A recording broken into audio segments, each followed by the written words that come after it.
Hello, I'm Helmi, head mechanic at the Caro Workshop. Today I'm going to show you how to replace your windshield wipers in just a few simple steps.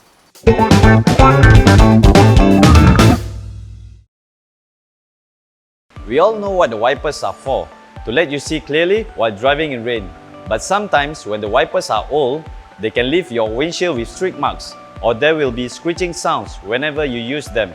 If this happens, then it's time to change them. Changing your wipers may seem difficult, but it's actually really simple. Here's how. First, you need to lift up the wiper arm, align the wiper blade so that for easy removal, locate the clip on the wiper blade. For this model, it's just pull out the lever, unclip, and slide it out.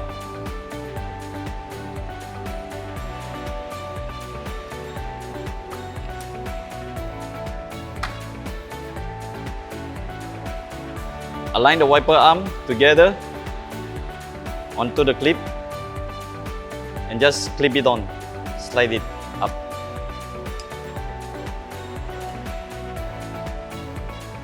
That's about it.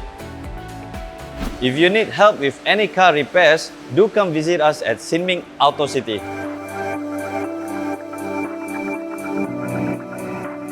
Before you go, don't forget to click the subscribe button for more DIY car maintenance, repair guides, car reviews, and many more.